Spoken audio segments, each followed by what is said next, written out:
Bismillahirrahmanirrahim. Assalamualaikum warahmatullahi wabarakatuh. Halo teman-teman, apa kabar?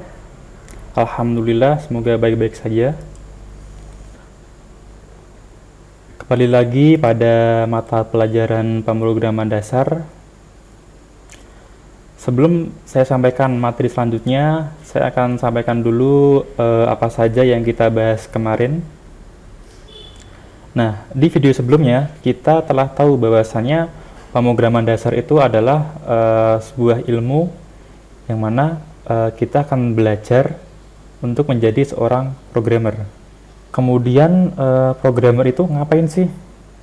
Nah, jadi programmer itu intinya adalah mereka membuat sebuah aplikasi yang mana aplikasi itu berfungsi untuk mempermudah sebuah pekerjaan, karena banyak sekarang pekerjaan itu masih menggunakan konsep konvensional atau masih manual. Dengan adanya aplikasi, otomatis akan lebih mudah. Contohnya seperti kemarin yang saya sampaikan, kemarin saya bikin aplikasi bendahara itu. Oke, lanjut. Kemudian untuk belajar pemrograman, hal yang paling penting adalah algoritmanya. Nah, algoritma sendiri adalah sebuah langkah-langkah pemecahan masalah yang diselesaikan secara sistematis dan logis.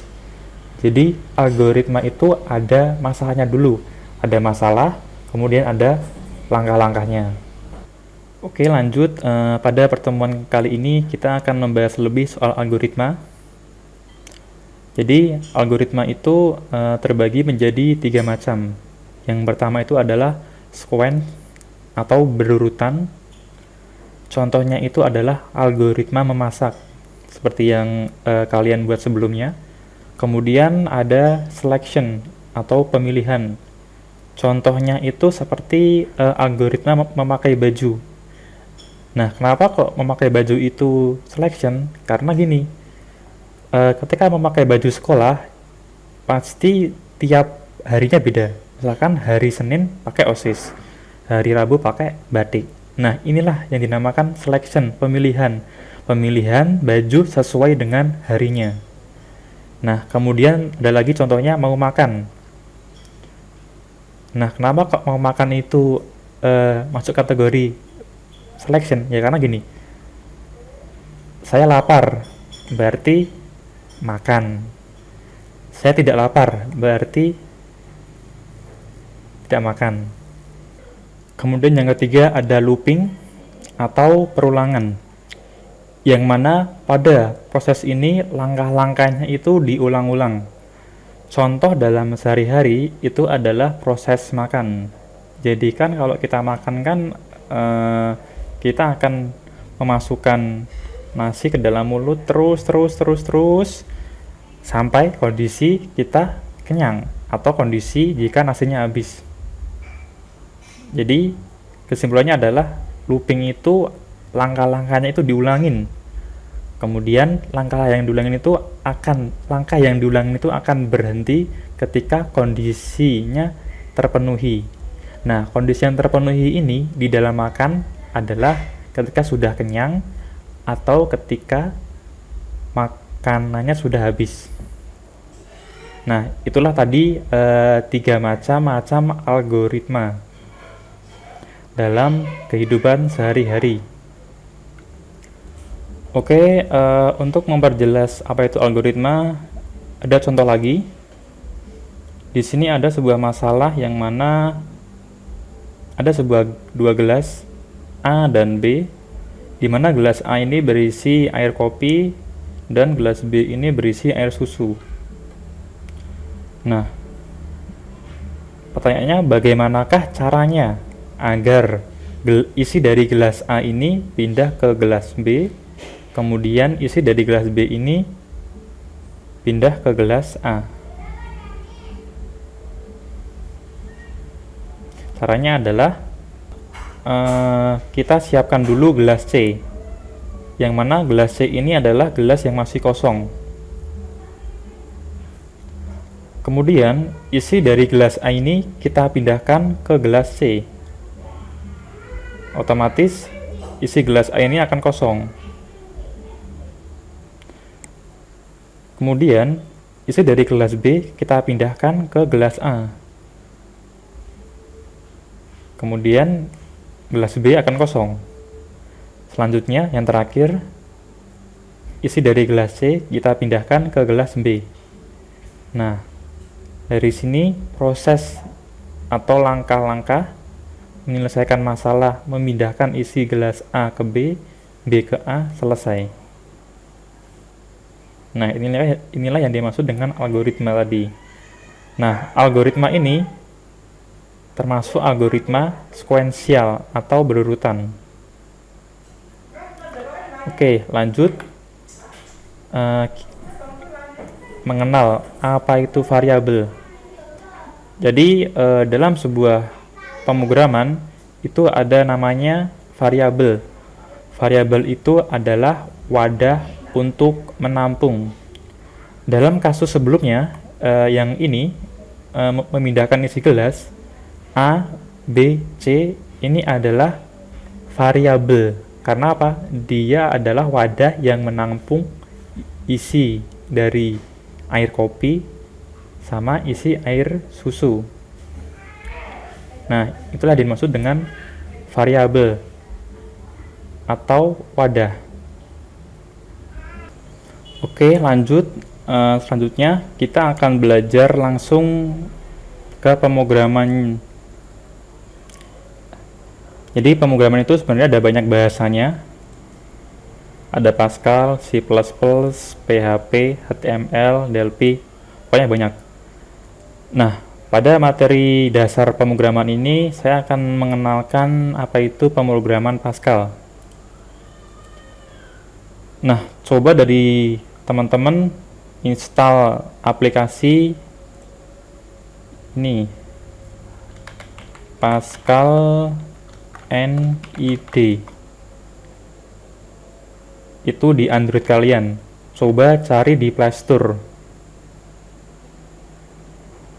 Nah, kalian install, terus kalian praktek di sini bisa. Oke, di sini saya pakai Nox buat menjalankan Android di Windows. Nah, di sini saya akan coba membuat sebuah program sederhana. Saya ingin membuat program. Jadi langkah pertama itu ketikkan nama programnya, program perkenalan, kemudian uses crt. Nah, fungsinya ini apa? Ini buat kayak manggil-manggil fungsi-fungsi dari Pascalnya. Bingung ya? Ya intinya kasih aja ini. Kemudian begin. Nah, ingat setiap proses atau langkah-langkah itu dimulai dengan begin atau mulai. Kemudian readLearn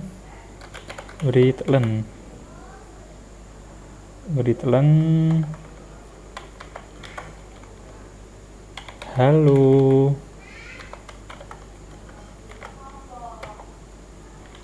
Kemudian jika ada begin berarti ada n-nya, ada mulai, ada berakhir. Saya ketikkan n titik. Coba saya jalankan. Oke, ini halo, berhasil. Kemudian saya coba ketik readLearn. Jadi read ini sebuah perintah yang mana untuk menulis. Halo, nama saya Apip. Terus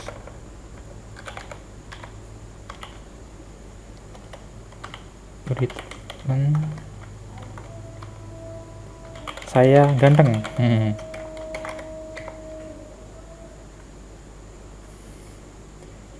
Dan ingat, setiap proses atau setiap baris proses itu diakhiri dengan titik 2 koma.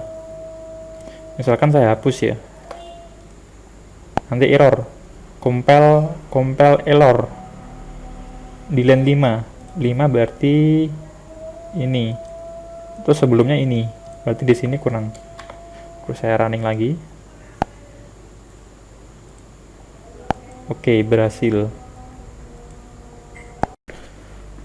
Oke, ini tadi contoh sederhana program yang saya buat. Pada pertemuan kali ini cukup sekian. Untuk selanjutnya saya akan membahas proses selection atau pemilihan pada program, kemudian looping pada program. Jadi nanti gini, ada sebuah program bikin aplikasi untuk mendeteksi angka itu genap atau ganjil. Misalkan kalau diinputkan itu 2 berarti genap, kalau 11 berarti ganjil.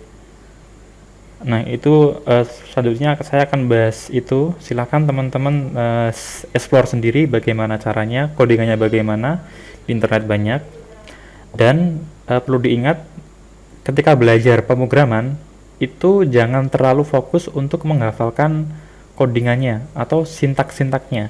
Ini namanya sintak. Nah, fokus utamanya adalah algoritmanya atau langkah-langkahnya. Karena pada dasarnya itu langkah-langkahnya itu kan sebelumnya kita membuat algoritma sehari-hari. Itu pakai bahasa manusia. Nah, yang kita buat ini apa? Langkah-langkah algoritma dengan menggunakan bahasa komputer atau bahasa pemrograman. Saya ulangi, yang terpenting bukanlah kalian hafal sintaknya, tapi langkah-langkahnya. Algoritma itu paling penting dalam belajar sebuah pemrograman. Oke, sekian pada video hari ini. Terus jangan lupa di subscribe. Oke, bye teman-teman. Assalamualaikum warahmatullahi wabarakatuh.